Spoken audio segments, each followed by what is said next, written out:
आज के इस वीडियो में हम स्टार्ट करने जा रहे हैं चैप्टर नंबर 2 काइनेमेटिक्स का इंतहाई अहम टॉपिक जो है इक्वेशंस ऑफ मोशन। सबसे पहले इसका इंट्रोडक्शन देखते हैं। इन 1686 आइजैक न्यूटन ने 3 बेसिक इक्वेशन ऑफ मोशन को इंट्रोड्यूस करवाया ताकि वो बॉडीज जो यूनिफॉर्म एक्सेलरेशन से मूव करती हैं उन्हें स्टडी किया जा सके। Equations of motion are used when body moves with uniform acceleration। अब uniform acceleration क्या होता है पहले इसे डिफाइन करते हैं। A body has uniform acceleration if it has equal change in velocity in equal interval of time। This means that जैसे जैसे टाइम इंक्रीज हो रहा है वैसे वैसे वेलोसिटी भी चेंज हो रही हो, तो यूनिफॉर्म वेलोसिटी चेंज होगी तो यूनिफॉर्म एक्सेलरेशन प्रोड्यूस होगा। अगर एक्सेलरेशन का फार्मूला देखा जाए तो वो है a is equal to V F minus V I divided by T. अब इसमें वी आई इनिशियल वेलोसिटी है, वी एफ फाइनल वेलोसिटी है, टी टाइम है और जो सिंबल a है ये डिनोट करता है एक्सेलरेशन को। जब कोई भी बॉडी मूव करना स्टार्ट करती है तो उसका कुछ ना कुछ इनिशियल वेलोसिटी होगी, कुछ ना कुछ फाइनल वेलोसिटी होगी, इस तरह टाइम भी होगा। तो ये तमाम चीज़ें तब रिलेट करेंगी जब ये यूनिफॉर्मली चेंज होंगी और इसी को स्टडी करने के लिए आइजैक न्यूटन ने 3 बेसिक इक्वेशन ऑफ मोशन को इंट्रोड्यूस करवाया था, जिसमें फर्स्ट इक्वेशन ऑफ मोशन को आज हम ड्राइव करेंगे। फर्स्ट इक्वेशन ऑफ मोशन को ड्राइव करने के लिए हम स्पीड टाइम ग्राफ का यूज़ करेंगे। इसमें यह देखेंगे कि बॉडी की स्पीड जैसे जैसे इंक्रीज हो रही है अलॉन्ग वाई एक्सिस, इसी तरह टाइम भी इंक्रीज हो रहा है अलॉन्ग एक्स एक्सिस। बॉडी ने मूव करना स्टार्ट पॉइंट ए से किया और पॉइंट बी पर बॉडी ने स्टॉप किया। स्टार्टिंग पॉइंट को ओ से रिप्रेजेंट किया, ओ से लेकर ए तक बॉडी ने कुछ ना कुछ वेलोसिटी गेन की जिसे इनिशियल वेलोसिटी कहा जाता है। At point O velocity zero होगी, लेकिन एट पॉइंट ए कुछ ना कुछ बॉडी की वेलोसिटी होगी। जब बॉडी ने यहाँ से मूव किया टुवर्ड बी तो बॉडी ने मैक्सिमम वेलोसिटी को गेन किया और ये यूनिफॉर्मली चेंज हुई और इस यूनिफॉर्म चेन को एक स्ट्रेट लाइन से शो किया गया जिसे स्लोप भी कहा जाता है। अब इसी स्लोप को हम फाइंड करेंगे और यूनिफॉर्म एक्सेलरेशन की वैल्यू को भी फाइंड करेंगे। साथ ही अगर B से C तक देखा जाए तो ये है गेन इन स्पीड, मींस के पॉइंट C पर बॉडी की इनिशियल वेलोसिटी थी, पॉइंट B पर बॉडी की मैक्सिमम वेलोसिटी थी। जैसे जैसे बॉडी की स्पीड चेंज हुई विद रिस्पेक्ट टू टाइम तो उसे हमने शो किया गेन इन स्पीड से और सिंबल उसका लिया AT। ए शो कर रहा है एक्सेलरेशन और टी शो कर रहा है टाइम, मीन के जो यूनिफॉर्म एक्सेलरेशन प्रोड्यूस हुआ विद रिस्पेक्ट टू टाइम उसे हमने गेन इन स्पीड के नेम से यहाँ पर डिनोट किया। बॉडी ने जो टोटल डिस्टेंस कवर किया है पॉइंट ए से बी तक उसे हमने कवर्ड एरिया से शो किया है और डॉटेड लाइन लगाकर नीचे की तरफ इसे पूरे एरिया को डॉटेड लाइन से शो किया ताकि ये पता चले कि बॉडी ने ड्यूरिंग मूवमेंट एरिया कितना कवर किया है। तो एरिया 2 टाइप्स में डिवाइड हुआ है, एक ट्रायंगल और दूसरा रेक्टेंगल। अब एरिया जो ट्रायंगल का होता है उसका फार्मूला होता है half length multiply by width. अब जो लेंथ होगी वो अलॉन्ग वाई एक्सिस लेंगे और जो विड्थ होगी वो अलॉन्ग एक्स एक्सिस लेंगे।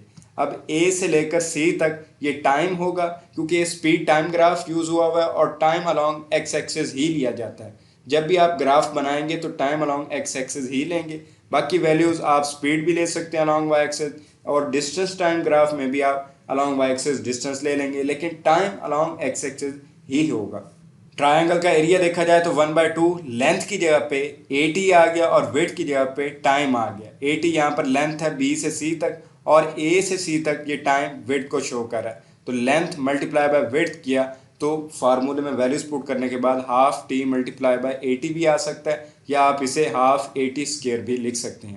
इसी तरह रेक्टेंगल का एरिया देखा जाए तो वो है लेंथ मल्टीप्लाई बाय विड्थ, तो यहाँ पर भी width along x axis time पे लिया गया है OD और अलॉन्ग वाई एक्सिस देखा जाए तो वो है लेंथ, तो VI मल्टीप्लाई बाय T ये एरिया आ जाएगा लेंथ मल्टीप्लाई बाय विड्थ क्योंकि O से लेकर A तक लेंथ है और इसे इनिशियल वेलोसिटी से शो किया गया है और अलॉन्ग एक्स एक्सिस देखा जाए तो वो टाइम है, तो जब लेंथ मल्टीप्लाई बाय विड्थ करेंगे तो आंसर आ जाएगा VIT, तो ये दोनों के एरिया आ जाएंगे। अब हम ड्राइव करते हैं first equation of motion. Point O पर बॉडी रेस्ट में थी और O से लेकर जब A तक बॉडी ने मूव किया तो उस वक्त उसने कुछ ना कुछ वेलोसिटी गेन की और उसके बाद A से लेकर B तक बॉडी ने मूव किया। इसे शो किया गया है एक स्लोप के साथ जो कि एक्सेलरेशन के बारे में बता रहा है कि चेंज इन वेलोसिटी यूनिफॉर्मली हुई है। अब इसमें हम करेंगे क्या कि ये फाइंड करेंगे कि बॉडी का एक्सेलरेशन कितना होगा। यूनिफॉर्म एक्सेलरेशन से बॉडी ने पॉइंट A से B की तरफ मूव किया है तो उसका एक्सेलरेशन कितना होगा।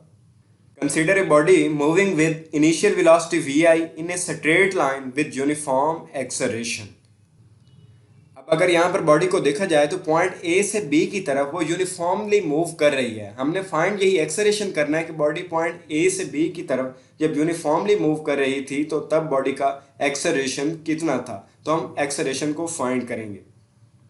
यूनिफॉर्म एक्सेलरेशन की वैल्यू को फाइंड करने के लिए पॉइंट ए से बी की तरफ हमने एक लाइन लगाई जिसे कहा जाता है स्लोप। ये स्लोप बताता है कि बॉडी ने टोटल एरिया कितना कवर किया था इस यूनिफॉर्म एक्सेलरेशन के साथ मूव करते हुए। तो होगा क्या कि स्लोप इक्वल हो जाएगा एक्सेलरेशन के, और एक्सेलरेशन की वैल्यू इक्वल होगी बी सी डिवाइडेड बाय ए और सी। अब अगर देखा जाए ग्राफ के अंदर बी से लेकर सी तक बॉडी की चेंज इन वेलोसिटी है और ए से सी तक हमने टाइम लिया है, क्योंकि टाइम हमेशा अलोंग एक्स एक्सिस लिया जाता है और बाकी जो भी वैल्यू ले रहे हैं आप, डिस्टेंस ले रहे हैं, स्पीड ले रहे हैं, वो अलोंग वाई एक्सिस लिया जाता है। यहाँ पर स्पीड टाइम ग्राफ का यूज़ किया गया जिसकी मदद से हम बॉडी का यूनिफॉर्म एक्सेलरेशन फाइंड करेंगे। अब बी से सी तक देखा जाए तो जो वैल्यू यहाँ पर है सेम यही वैल्यूज़ इधर भी होंगी। अगर यहाँ पर पॉइंट ए पर इनिशियल वेलोसिटी शो हो रही है तो इधर भी इनिशियल वेलोसिटी ही है, अगर आप उसे लिखें या ना लिखें बात एक ही है। और अगर वी एफ यहाँ पर शो हो रही है तो पॉइंट बी पर भी वी एफ ही होगी, आप उसे लिखें या ना लिखें। एक साइड पर लिख लें, उसका मीनिंग यही होता है कि दोनों साइड्स पर इसकी वैल्यू सेम ही है। तो एक्सेलरेशन कहा जाता है change in velocity divided by time. तो चेंज इन वेलोसिटी अगर देखा जाए तो यहाँ पर इनिशियल है और यहाँ पर फाइनल है। सेम इसी तरह सी पर इनिशियल वेलोसिटी है, बी पर फाइनल वेलोसिटी है। तो अगर चेंज इन वेलोसिटी को देखा जाए बी से सी तक, बी की वैल्यू इसलिए ली है क्योंकि ये लार्ज वैल्यू है, इनिशियल पे थोड़ी वैल्यू होती है इसलिए यहाँ पर इसे सब्ट्रैक्ट किया है। वी एफ वाली वैल्यू हमेशा ज़्यादा होती है क्योंकि ये मैक्सिमम वैल्यू होती है, इसे maximum minus minimum value divided by time. तो बी और सी को फर्दर अगर डिवाइड किया जाए B D minus C D divided by O D. अब यहाँ पर बी डी को देखा जाए तो ये सारी वैल्यू फाइनल वेलोसिटी को शो करती है बी से लेकर डी तक, क्योंकि बॉडी ने स्टार्ट जो किया है वो स्टार्ट तो इस ओरिजिन पॉइंट से किया है और मैक्सिमम वैल्यू यहाँ पर आकर गेन की है। सेम यही वैल्यूज पैरेलल साइड पर भी शो हो रही हैं। तो अगर डी पर देखा जाए तो यहाँ पर भी ओरिजिन है, तो स्टार्ट तो बॉडी ने पॉइंट डी से ही किया था जो यहाँ पर हमने लेफ्ट साइड पर ओ से शो किया था, और डी से लेकर अगर बी तक देखा जाए तो ये सारी वैल्यू फाइनल वेलोसिटी की बनती है। इसलिए हमने V F minus V I की जगह पर B D minus C D लिखा। अब सी डी इनिशियल वेलोसिटी को कैसे शो कर रहा है, अब सी से लेकर डी तक देखा जाए और इसकी पैरेलल साइड लेफ्ट साइड पर देखा जाए तो ये ओ से लेकर वी आई तक देखा जाए तो यहाँ पर वैल्यू 0 थी ओ पर, और ए पर बॉडी की कुछ ना कुछ वेलोसिटी थी जिसे इनिशियल वेलोसिटी वी आई से डिनोट किया था। तो इनिशियल वेलोसिटी है तो final velocity minus initial velocity की जगह पर हमने B D minus C D लिख दिया। डिवाइडेड बाय टाइम करना था, टाइम की जगह पर ओ डी को हमने लिख दिया। अब ओ डी यहाँ पर ग्राफ में देखा जाए तो ओ से लेकर जो डी है ये पॉइंट शो कर रहा है टाइम को। तो change in velocity with respect to time हमने ये एक्सेलरेशन का फार्मूला यहाँ से ड्राइव कर लिया। बी डी इक्वल होगा वी एफ के, सी डी इक्वल होगा वी आई के और ओ डी इक्वल होगा टी के। अब एक्सेलरेशन के फार्मूले में इन वैल्यूज को पुट किया जाए तो वैल्यू बन जाएगी V F minus V I divided by time. तो इस तरह हम अगर टी को एक्सेलरेशन से मल्टीप्लाई कर दें, टी यहाँ से एक्सेलरेशन के साथ मल्टीप्लाई हो जाएगा तो हमारे पास इक्वेशन बन जाएगी वी एफ माइनस वी आई, और जब टी एक्सेलरेशन से मल्टीप्लाई करेगा तो ये ए टी हो जाएगा। तो वी एफ माइनस वी आई और टी यहाँ से जाकर दूसरी तरफ लेफ्ट साइड पर मल्टीप्लाई हो जाएगा और ये ए टी बन जाएगा। तो ओवरऑल इक्वेशन बन जाएगी V F minus V I is equal to A T. तो इसे ही फर्स्ट इक्वेशन ऑफ मोशन कहा जाता है। अगर अब आपने इसमें फाइनल वेलोसिटी की वैल्यू फाइंड करनी है तो वी एफ इधर ही रह जाएगा और ये माइनस में है, यहाँ पर वैल्यू दूसरी तरफ जाकर प्लस में हो जाएगी। तो ये V F is equal to V I plus A T में इक्वेशन कन्वर्ट हो जाएगी। तो आप इस इक्वेशन को इस तरह भी लिख सकते हैं। सेम इसी तरह अगर आपने वी आई की वैल्यू को फाइंड करना है तो वी एफ उधर जाकर सब्ट्रैक्ट हो जाएगा।